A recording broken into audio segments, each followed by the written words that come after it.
ఒంటి మర్రాకు పైనొదిగి నీవుండుట అదిలావు ఘనతగా దబ్జనాభా. గోవర్ధనంబును గోటితో నెత్తుట అదిలావు ఘనతగా దబ్జనాభా. శిలశాపమును మాన్పి స్త్రీనిగా జేయుట అదిలావు ఘనతగా దబ్జనాభా.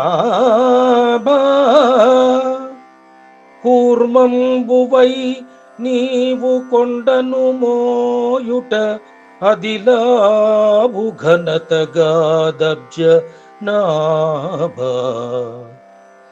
సంచరించడి నా మానసమును నీవు ఇప్పుడు నీలోన చేర్చిన హెచ్చు ఘనత.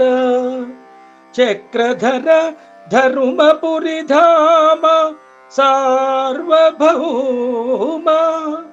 నరహరి భక్త జన కల్ప నాగతల్ప. ఆ ఆ ఆ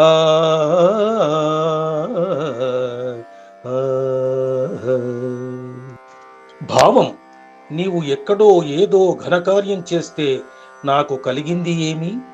ఇలాంటి వ్యంగ్య సంభాషణలతో చతురోక్తులతో ఇంకా ఇలా అంటాడు: ఒక చిన్న మర్రాకుపై నీవు ఒదిగి ఉండడం ఏమి గొప్ప కాదు.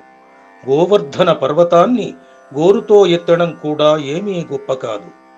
శిలకు కలిగిన శాపాన్ని తొలగించి స్త్రీగా చేయడం కూడా గొప్ప పని కాదు. కూర్మావతారముతో భూమిని మోయడం కూడా గొప్ప కాదు అంటూ గొప్ప పని ఏదో తెలుపుతున్నాడు.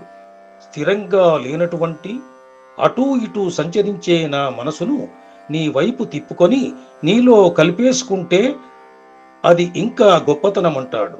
చపలమైన తన బుద్ధిని ఏకాగ్రతతో శ్రీహరి యందు దృష్టి పెట్టడం సరి అయిన భక్తి అని చెప్పకనే చెబుతాడు శేషప్ప.